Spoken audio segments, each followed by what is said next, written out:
He didn't just lose a fiancé. He lost $20,000. But what he did with the ring? Cold. Welcome to Breakup Cheater. Let's dive into today's story. A week before the wedding, everything fell apart. Tessa came home late that Tuesday night. She was carrying a bag of Thai takeout, like she always did after her supposed late shifts. But the moment she walked through the door, I knew something was off. No hello. No kiss. Not even a glance. We ate in silence. Halfway through the meal, she put her fork down and said, "Can we talk?" No one ever says that because they're about to share good news. I didn't answer. I just looked at her, waiting. She stayed standing by the edge of the kitchen, arms crossed, nervous like she was trying not to shake. "I don't think I can go through with the wedding," she finally said. I didn't react. Not a blink. Just listened. Then came the real blow. "I've been talking to Ryan again." My stomach dropped. Ryan, that Ryan. The guy she once called the worst decision of her life. The one she swore had taught her exactly what she didn't want in a partner. And now, she was saying his name again like a confession. "I thought he was ancient history," I said flatly. "He messaged me last month. Just out of nowhere. We've been talking. It wasn't supposed to mean anything." "But it does," I said. She nodded, eyes glossy. "I need space. I need to figure out what I really want." I looked her straight in the eye. "So, you're choosing your ex over me?" Her lips parted like she wanted to deny it, but nothing came out. That silence said everything. She packed a small overnight bag and said she'd stay at her friend Lisa's place for a few days. Told me not to overreact. I didn't. I held the door open while she walked out like it was nothing. I cried that one night. Just once. That was all I allowed myself. The next morning, the wedding checklist was still on the fridge. Bright pink magnets, little notes scribbled in her handwriting. I ripped it down and dropped it into the trash. Then I opened the drawer, pulled out the ring box, and stared at it like it was ticking.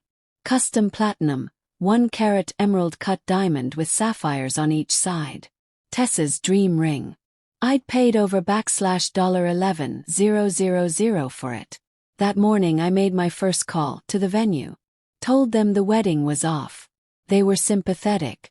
But the deposit? Non-refundable.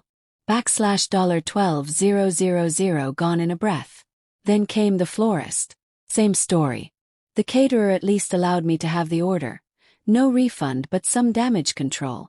That afternoon, I drove the ring to a private jeweler I trusted. They cleaned it, inspected it, and offered me $6,800 on the spot. I didn't hesitate. Took the money. Walked out with an envelope of cash in my coat pocket. Didn't feel like winning, but it felt like moving forward. That night, Tessa started calling. First at 9:12 p.m. Then again. And again. 10 missed calls by midnight and 4 texts. "Hey. Can we talk about the ring? I've been thinking. Maybe we should sell it together." I ignored her. Next morning my phone buzzed again. Picked up. "Eli," she said, voice shaky. "Why haven't you answered? I've been thinking about the ring. My mom wants to make sure it's insured. Maybe we could split whatever we get for it." "No need," I said. "I already sold it." Silence. "You what?" "I sold it. You didn't even talk to me first. You left. For your ex. The ring doesn't mean anything now."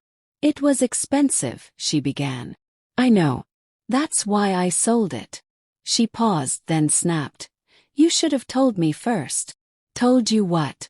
"That I made a decision after you walked out of our engagement like it was a bad date." Then came the guilt trip. "My mom said we could have kept it for sentimental reasons." I laughed. "You walked out on the sentiment." "I didn't go back to Ryan. He just made me realize how stuck I was," she said. "Must be freeing," I replied. "Anyway, I'll be using the money to cover the costs you left me with." Her tone turned sharp. "You're being petty." "No. I'm being practical." That night Lisa called, her best friend. "Eli, I'm just trying to keep the peace." Tessa's overwhelmed. Her parents are upset. Listen, there's still a balance on her dress. Just $1 200. You'd already paid the deposit. Maybe just cover the rest, close the chapter. No, I said flatly. I didn't cancel the wedding. Next morning I got an email.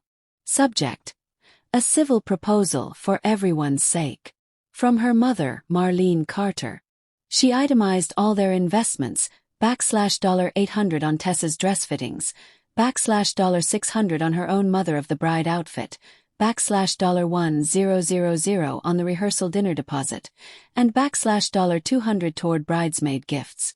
She ended with, "We hope you'll do the right thing, as traditionally the groom's side covers these areas." I replied, "My own financial losses exceed $20000. I won't be covering any further expenses.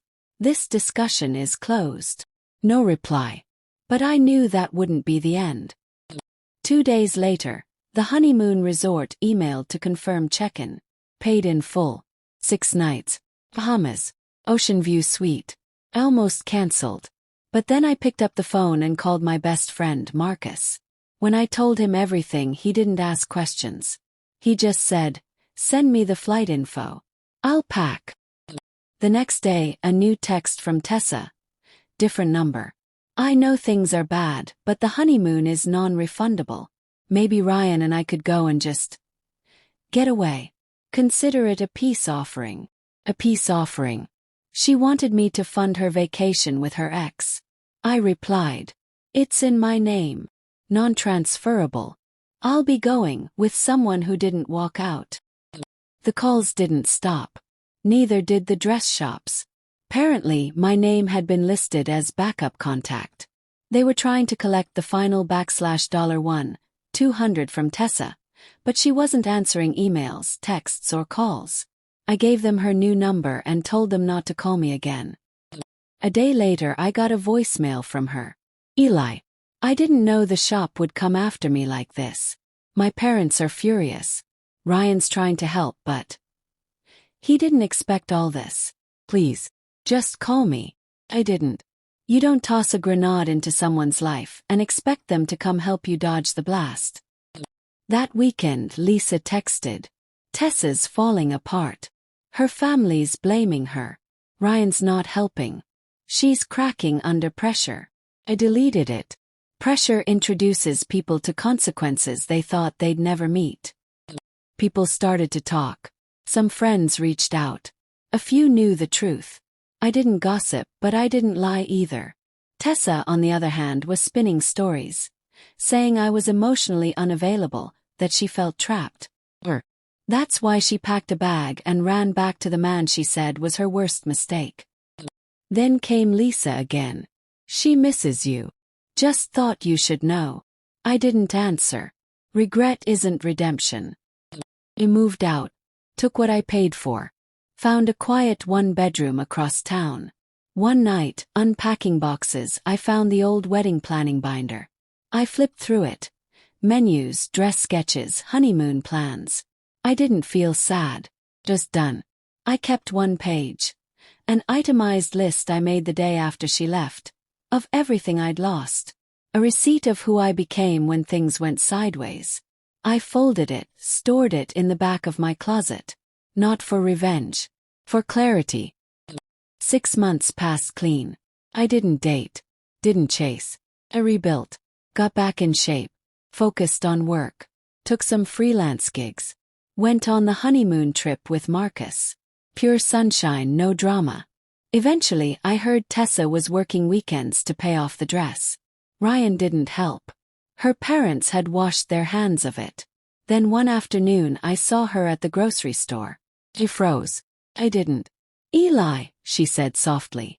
"Tessa, you look well. You seem happy." "I am."